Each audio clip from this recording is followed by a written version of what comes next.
Olá! Hoje a gente tem um convidado muito especial, que é o nosso líder da Service Line, que aqui na Ipsos já chama de Creative Excellent. Shaun, thank you so much for being here with us. What is Creative Excellence all about? Well, first of all, thank you for having me here, Marcos, in Sao Paulo. It's an absolute pleasure to be here with you and the team again. Fond memories of my visit in 2019, so very cool. Yeah, what is Creative Excellence about? Well, it's really everything to do with advertising research at Ipsos. We are the experts who help our clients understand how creativity and advertising can spark brand growth or success. We really are obsessed about helping our clients get to stronger creative so that they have a better ROI. We know that this can take time, but it is our job to use research to help them nurture advertising and creativity, sometimes provoke necessarily to say what's working well, what's not working well. But this is really our job. And what we've seen lately is we cover a lot broader spectrum of the creative development process. So that's also something that, when we started in 2018, obviously Ipsos has been doing advertising research since Didier Truchot founded the company in 1975. So we have a lot of experience. But what we wanted to do with Creative Excellence as part of Total Understanding is give it more focus and expertise. And I think that's been really a great decision. I feel privileged to be able to lead it, to be honest. It's an awesome topic to talk about. Who doesn't want to talk about it? So yeah, Creative Excellence is really about that. It's also, I will say, it's about, individuals in our teams who are completely passionate about what they are doing. And they have incredible amounts of experience. Sometimes I say to them, you need to share your experiences with our clients, because we have a broad range of clients that we work with, broad range of categories that we work with, and every client can benefit from that learning and experience in one way or another. So what Creative Excellence is doing is not only, the things that I mentioned, we publish thought leadership and stuff, but we've launched, this book, Misfits, last year, the year before. I've lost a year. And it's a really awesome thing. Actually, I'm really proud of it, because I had a client open a copy and say, Shaun, this looks like a book from DDB or BBDO, and I was like, awesome. So, that's a good compliment to say it looks like an ad agency book. And we really went to a lot of trouble to make it look good, package it, but also with the content. Because our idea was to say, okay, we want to show the industry, and this is part of your question, that divergent creative, so creative that is different and stands out from the rest of the category, is actually advertising that does better than advertising that just sticks to the way that all the other category, generic category advertising does it. And so this is the evidence, the case for creativity from Ipsos, backed by FE, lots of FE case studies that will help marketers and advertisers go to their CEOs or CFOs and say, here's the case for, having strong and divergent creative. It's a really exciting place to be, Marcos, because it's never a space that gets boring, and there is a lot of advertising that's pretty, I say, vanilla or average. Uh-huh. So it's exciting, and who doesn't want to talk about that? So so the book takes a number of different themes. We looked at the definition of creativity in advertising, what some of the ad agencies say, and what we saw is they were very varied definitions. We came up with our own definition based on data from 8 countries, including Brazil, by the way. And that is, the definition of it is our different, unique experience can add value to the end audience. Very simple. We looked at popular culture for inspiration. So people like David Bowie, you can maybe see that in the logo.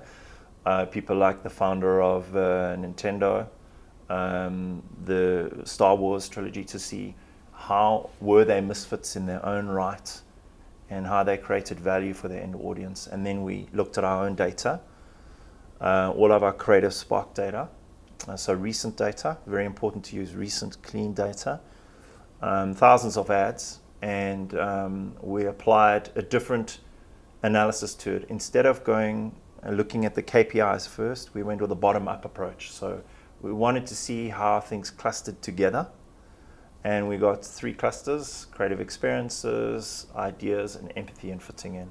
And this provided us with a great framework and plenty of case studies, our own case studies, of course, branded case studies that you can read about in the book, but also FE ones that we've used as examples. Wonderful. Can you share some of the learnings that the book displays? Yeah, I mean, obviously what we've seen is that, like I mentioned, creative experiences, that all the things that generate memory structures, things that really get anchored in the mind, that's very important. It's a primary condition for any advertising to do well.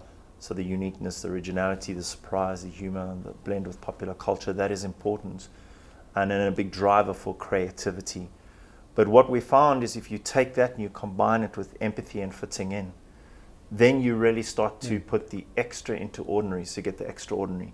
And you get a 20% lift on average if you have this empathy and fitting in part combined with the creativity part that I've just described, which is an interesting challenge for an advertiser, because if you only have the one end, so it's loaded with great stories, celebrities, jingles, whatever, we know the drill. But if you miss the empathy part, you could under-deliver in terms of effectiveness.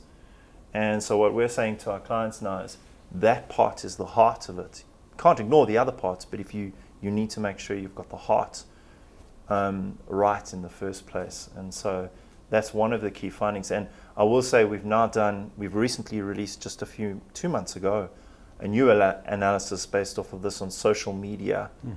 Misfits, we call it social misfits, looking at the meta platforms, so Instagram, Facebook, and YouTube skippables. And what we see is the delta, the lift for empathy is even larger. So it's like 58%. What does it mean, empathy in social media? Yeah, well, what we mean about empathy is that it fits the way that people feel. So it resonates or is relevant to them. It fits the way the brand can speak about it in a credible way. So so if you can't say, if it needs to be something that people can relate to, they can feel close to, that your brand can deliver on in a credible way. Perfect. And we know that sometimes that's exaggerated or not, and then obviously then you can lose people. And that's easy. It sounds easy. I say, hey, Shaun, that's easy to do. It's not so easy to do. If you look at, let's look at laundry detergent. If you think of all the laundry detergent brands in the last years, a woman presenting her whitewashing and showing how the laundry detergent washed this clothing in a whiter than white way. Everybody did the same thing. It's just what we call blindness. The horses put on these things. Nobody sees it. So Josie Paul is a great example of a guy in India from an agency, from chairman of BBDO in India. He did basically a great thing. He created a campaign for Ariel called Share the Load. And if you know Indian culture, it's very male dominated. The female's place is another thing. And he used basically an analogy of creating acts and injecting empathy into the story of, okay, can I create a scenario with an older couple who've been married for many years that have the silent separation. They're still married, but they have a silent separation. The woman is doing all the chores, the man is going away, and Ariel comes in as the catalyst or protagonist in a very empathetic way to show how sharing the load on the laundry can help fix your silent separation. It sounds like a long stretch for a laundry brand, and I had some conversations with some clients in South Africa when I was there saying, come on, it works, trust me. They are the market leader for a very good reason. And I think that empathy piece is the part that, do you have the guts to do it, but have you done the learning to understand, what are the triggers that you can use to really be good? Empathy. And is empathy new? Is it a new thing? No, I don't think so. I think there are brands, we've had, if I think back of Femme Hygiene when we had Like a Girl from P&G, right. Then they lost their track, in my opinion. I can say something.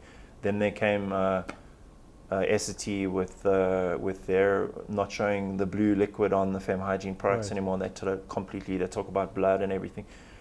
It's very, they understood their target market completely. Did a lot of research before. So again, it's not a new thing, But we must remember that marketers have a very short lifespan in their positions now, and I don't blame them. I mean, that's the world we live in.